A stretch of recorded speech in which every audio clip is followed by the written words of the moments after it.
So I've got some news and I've got some bad news. I actually have some good news too. The good news is it's nice outside still and it's October. That's a good thing.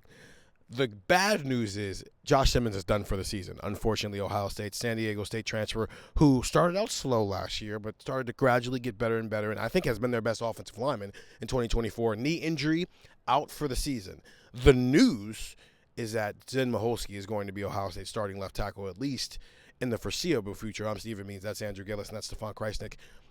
Scale of 1 to 10, Stefan, based off of the small sample size we saw from Zen Maholski against Oregon, but then also, listen, just like the way Will Howard and Ryan Day were talking about him, scale of 1 to 10, 10 being, oh, this guy's going to be an All-American this year, 1 being, I can't believe this guy has a scholarship here. Where do you fall in confidence in Zen Maholski over the next couple of weeks, developing in a way to where if they get back on the field with Oregon against up in Indianapolis, you think he'll be a sure job? I put it at a 5 simply because I think the answer is I don't know. Ryan Day and Will Howard talk about how great he's been in practice. Really, that's great because they do go against, tough defensive players for Ohio State. Like the offensive linemen, are probably facing lesser talent in most of these games than they do in practice. But it's different when you get under the lights. So, I always take that with a grain of salt. And on the flip side, Zen played pretty well, I thought, against Oregon. I thought he was serviceable, considering he got thrown into the fire there. So that gives me a little bit more confidence. I just think it's a 5. I think we're going to see. I want to see what it looks like. Even if he was really bad against Oregon, I'd still give him the benefit of the doubt because it's different when you have a full bye week to prepare as a starter, or even just a full game week to prepare as a starter, as opposed to, hey, it's the second half of a one-possession game. Here you go. So it's probably just a 5, right in the middle of we just don't know yet. What I will say is that I think Ohio State has decent options if they have to do the pull in case of emergency of either Tegra or Donovan Jackson move into left tackle, and then you probably see Austin Saraville slot in there. And I know Luke Montgomery's been mentioned as an option at guard too if needed. I just don't think you have to go there yet. I think Zen showed at least enough against Oregon that you can put him out there, and then we'll know after the Nebraska game, because Nebraska, the Indiana game was rough for them, but I think their defense is okay, and I think their defensive line is decent enough to make it a test on Zen, and they're probably going to go after him quite a bit. But he's playing next to Donovan Jackson, which is going to help him a lot. So I think they're in an okay spot, and for me, it's kind of a let's just see it in action before I start swinging too much one way or the other. 1 to 10, Andrew. 1 to 10. With Josh and Zen, I'm at a 7. With Zen coming in, I'm at a 7.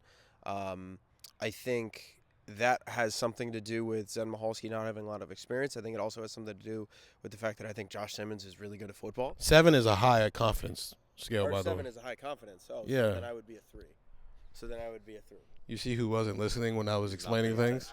I misinterpreted. Okay, so then a 3. So I'm at a 3 then. 3 because I should make you keep your 7. That's fair, but no, I'm. As a matter of fact, Andrew's at a 10 now. All right, right. I'm pretty concerned about this because Zen Maholski doesn't have a lot of experience, but Josh Simmons had been playing very well, and I think Josh Simmons is one of the more ideal tackles that you could find that could fit a Chip Kelly offense. What is the number one thing, Steven, you and I have been around for pretty much the entire time that Josh Simmons has been here. The number one word people use to describe him, athletic. People talk about how he moves. So people talk about how he gets out in space, how things have really kind of changed for him in these last year. I mean, remember last year, the Notre Dame game, the Indiana game, everybody was kind of tugging at their shirt collar going, this is not good. This is not great. He's not playing well. It's taken him a while to learn. He's moving from right to left. And then just towards the end of the year, it looked fine. And at points, it looked downright good. And I think he's been pretty good this year. And when you talk about most irreplaceable players on this roster, he might have been number 1. No might. No might. So he was so good. And then you were replacing him with a guy where you don't know. That's not great. That's not a great situation that you want to live in. So I think this is a pretty big concern for Ohio State.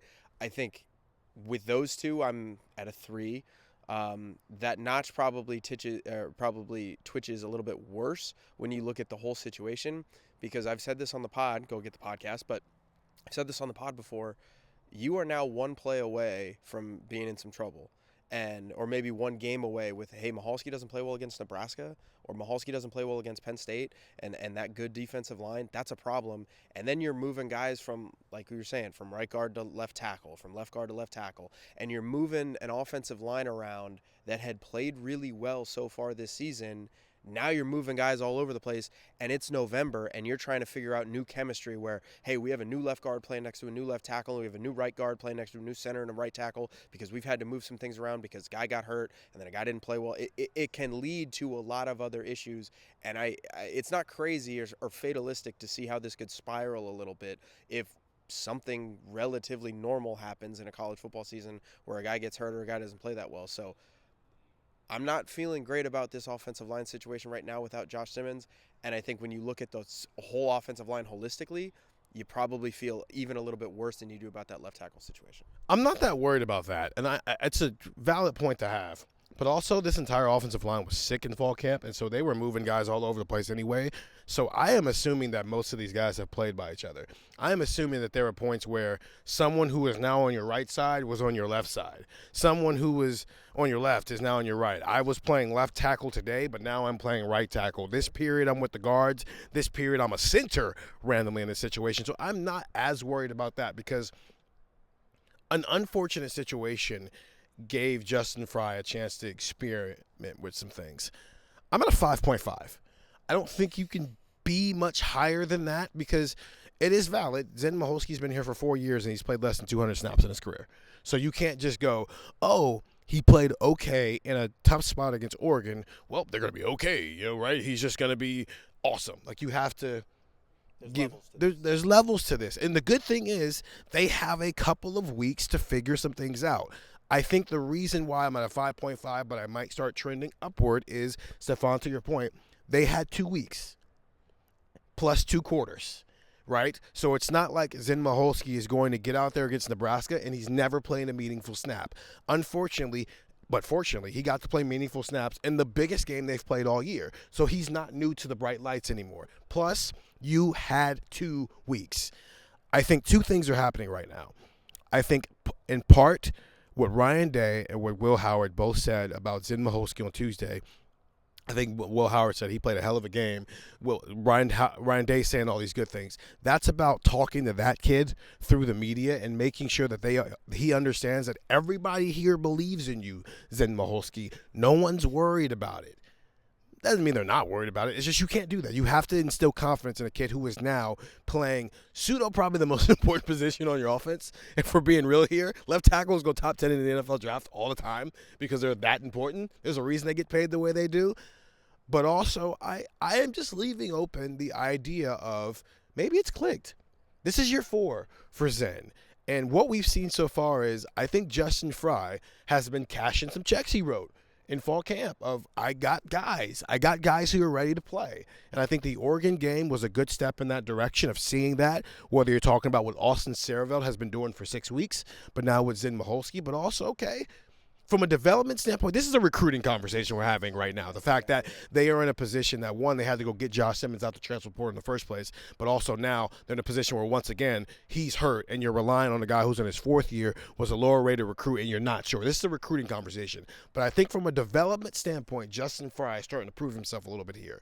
So the 0.5 is leaving room for optimism while also agreeing with both of you guys of good first start.